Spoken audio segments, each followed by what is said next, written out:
선정했습니다. 과거에 소개해드린 말티즈와 비숑 프리제와도 관련이 있는 품종인데요. 오늘 영상의 주인공은 꼬똥 드 툴레아입니다. 꼬똥 드 툴레아르라고도 부르는데 저는 앞으로 짧게 꼬똥이라고 부르겠습니다. 굉장히 이국적인 곳에서 수백 년을 갇혀 살아왔고 세계인들에게 공개된 지 사실 얼마 되지 않은 매우 드문 품종이기도 합니다. 혹시라도 입양을 생각 중이시거나 꼬똥에 관심이 많으신 분들에게 큰 도움이 될 것 같습니다. 꼬똥 드 툴레아에 대한 모든 정보 지금부터 알아볼까요? 세계 지도를 보면 아프리카가 어디 있는지 잘 아실 겁니다. 아프리카의 남동부 쪽에 보면 굉장히 큰 섬이 하나 있는데 여기가 마다가스카르라고 부르는 섬나라입니다. 섬이라고는 하지만 대한민국의 6배나 크고 세계에서 4번째로 큰 섬이니까 굉장히 큰 나라라는 걸 알 수 있어요. 원래 프랑스의 식민지였다가 지금은 독립해서 하나의 국가가 되었는데요. 전 세계 바닐라 생산량의 40%를 차지하고 있다고 합니다. 꽃동에 대한 영상인데 갑자기 마다가스카르가 왜 나오느냐? 마다가스카르에는 툴레아라고 부르는 항구 도시가 있습니다. 꼬똥드 툴레아라는 이름이 바로 이 지역에서 나왔습니다. 또 꼬똥드 툴레아의 꼬똥은 솜이라는 뜻입니다. 드는 영어로 오브라는 뜻이고 툴레아는 방금 설명드린 항구 도시의 이름이죠. 그래서 꼬똥드 툴레아의 뜻은 툴레아라는 항구 도시의 솜덩어리라고 이해하시면 됩니다. 이름 잘 지었죠? 어쨌든 꼬똥이 마다가스카르에서 유래했는데 당최 말티즈랑 무슨 상관이 있는지 궁금하실 겁니다. 꼬똥의 유래에 대해서 여러 가지 설이 있지만 그중 하나를 간단히 말씀드릴게요. 제가 기존에 올린 말티즈 소개 영상에서 말티즈가 과거에 유럽에서 귀족과 왕실의 최애 품종으로 취급받았었고 물물 교환의 화폐로도 사용됐었다고 말씀드렸었습니다. 지중해와 북아프리카에서 항해하는 상인들 사이에서도 열심히 거래가 됐었는데요. 아가씨들과 동행하거나 아니면 배에서 쥐들을 잡는 용도로도 배에 태웠다고 합니다. 그렇게 말티즈를 실은 배들 일부가 난파되면서 마다가스카르 섬에 도착했고 살아남은 말티즈들이 무리를 이루고 생활하면서 현지 강아지들과 자연스럽게 브리딩이 이루어지게 됩니다. 그렇게 자연스럽게 꼬똥이 만들어졌다는 거죠. 마다가스카르의 귀족들은 꼬똥에게 진심이었습니다. 어느 정도였냐면 천민들에게 꼬똥의 소유권을 금지하는 법안을 통과시키기도 하고 꼬똥이 그 섬을 떠나 다른 지역으로 이동하는 것에 굉장히 민감했다고 하니까요. 그 덕분에 꼬똥은 외부로 나가지 못하고 마다가스카르에서 수백 년간 순종으로 존재할 수 있었습니다. 이후 1960년대에 프랑스에서 온 관광객들이 꼬똥을 발견하고 유럽으로 소개하면서 폭발적인 인기를 끌게 됩니다. 꼬똥은 미국 캔넬 클럽에 2014년도에 등록이 되었고 이후 꾸준하게 100위 이내의 인기도를 유지하고 있습니다. 공식적으로 등록이 된 지 얼마 안 된 신종 품종이기 때문에 개체수가 많지 않고 전문적인 브리더도 많지 않습니다. 그만큼 분양 가격이 높게 형성이 되어 있고 유전병들도 명확하게 밝혀진 것이 많지 않은 편입니다. 역사적으로 꼬똥은 반려하기 위한 역할 단 하나만으로 열심히 명맥이 유지된 품종입니다. 그리고 그 역할을 제대로 수행하고 있죠. 베스트리트에서는 꼬똥을 궁극의 반려용 강아지로 표현하기도 합니다. 어떤지 한번 볼까요?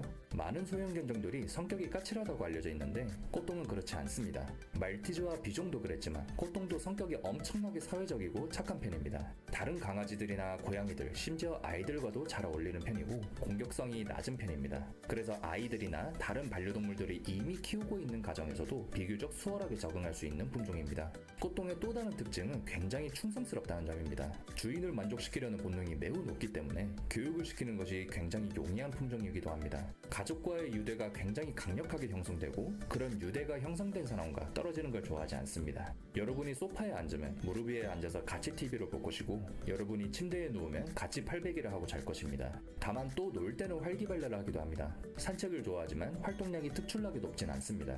통상적인 강아지들의 산책 수준으로만 잘 해주셔도 산책 부족으로 인한 행동학적 문제가 발생하진 않을 겁니다. 꼬똥의 공통적인 특징 중 하나는 점프하거나 두 발로 걸어다니는 등의 행동을 좋아한다는 점인데요.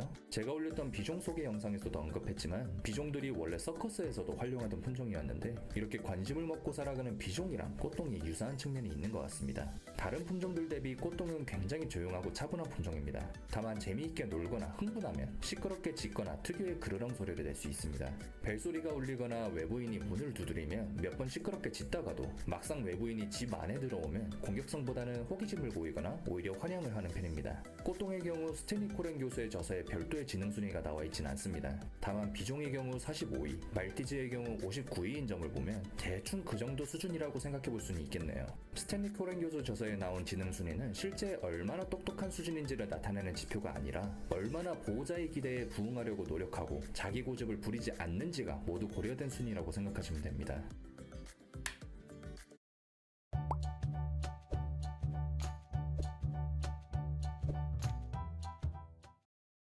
준비 쭉 빡빡빡 꽃동은 체구가 23에서 28cm 사이이고 체중은 3.6에서 6.8kg 사이로 나갑니다. 지난 영상들 중에서 체중별로 견종 사이즈를 구분하는 방법을 알려드렸죠? 초소형견과 소형견을 구분하는 체중이 5kg인데요. 꽃동은 초소형견과 소형견 그 사이를 넘나드는 품종이라고 생각하시면 됩니다. 꽃동드 툴레아라는 이름에서 말씀드렸다시피 이름에 솜이라는 의미가 들어가 있습니다. 털도 솜처럼 부드러울 거라고 예상할 수 있겠죠? 털의 질감으로 보면 말티즈와는 약간 느낌이 다른데 말티즈가 몸 라인을 따라 비단 같은 느낌이라면 꽃동은 털이 솜처럼 뽀송뽀송한 느낌이 듭니다. 꽃동의 털색은 세 가지 형태가 있습니다. 화이트, 블랙 앤 화이트, 그리고 트라이 컬러. 어렵게 생각할 필요 없이 전체가 흰색이거나 흰색과 검정색의 조합이거나 세 가지 색의 조합입니다. 단 흰색이 약간 누렇게 표현되는 경우도 있고 검은색이 약간 회색으로 표현되는 경우도 있긴 합니다. 또 어릴 때의 털색이 성견이 되면서 약간 변하기도 합니다. 그러니까 자견일 때의 털색이 성견일 때의 털색이랑 동일할 거라고 단정 짓지는 마시기 바랍니다. 털은 얼마나 날릴까요? 꽃동은 털이 잘 안 날리기로 유명한 품종 중 하나입니다. 비종이나 푸들처럼 봄 같은 계절을 제외하고는 많이 날리진 않습니다. 그런데 이걸 털이 안 빠진다고 생각하시면 안 됩니다. 둘은 전혀 다른 이야기거든요. 털은 똑같이 빠져요. 그런데 그 털들이 날리지 않을 뿐입니다. 그럼 그 털들이 어디로 갈까요? 어디로 안 갑니다. 털이 빠진 자리에 다른 털들을 엉키거든요. 그래서 털이 잘 안 날리는 품종이라고 빗질을 안 해줘서는 안 됩니다. 빗질은 일주일에 3, 4회 또는 그 이상을 해줘야 되고요. 만약 이 정도로 관리를 안 해준다면 그 이쁜 털들이 서로 엉키는 모습을 보시게 될 겁니다. 목욕도 반드시 엉킨 털들을 먼저 정리를 해주셔야 더 엉키는 참사를 예방할 수 있으니까 꼭 털을 빗어준 뒤에 목욕을 시키고 다시 빗는 습관을 들이도록 합시다. 꽃동은 건강한 품종으로 알려져 있지만 다른 품종들과 마찬가지로 유의해야 할 질환들이 몇 가지가 있습니다. 고관절 이형성증, 슬개골 탈구, 진행성 망막 위축증과 같은 안구 문제들이 있습니다. 따라서 아이가 걷는데 절뚝거리거나 시력에 문제가 있다면 동물병원에 가셔서 상담을 받아보시는 게 좋겠습니다. 꽃동의 수명은 15에서 19년 정도로 알려져 있습니다. 오늘 영상에서는 꽃동드 툴레아에 대해서 알아봤습니다. 말티즈와 비종과 같이 관심받기를 좋아하면서 낙천적이고 착하고 사회적인 소형견종을 원하시는 분들, 심지어 털도 잘 안 날리는 품종을 원하시는 분들은 꽃동이 굉장히 좋은 선택지가 될 수 있습니다. 아직까지는 유전병이 그다지 많이 발견되진 않았지만 그 이유는 애초에 꽃동이 캣넷클럽에 공식적으로 등재된 지 얼마 되지 않았기도 하고 개체수가 아직 그렇게 많이 퍼지지 않았기 때문이기도 합니다. 애초에 마다가스카르에서 수백 년을 갇혀 산 품종이기 때문에 우리가 알지 못하는 유전병들이 나중에 발생할 가능성이 높다고 예상하고 입양을 하시는 게 좋을 것 같습니다. 앞으로도 더 많은 품종별로 영상을 만들어 보겠습니다. 궁금한 점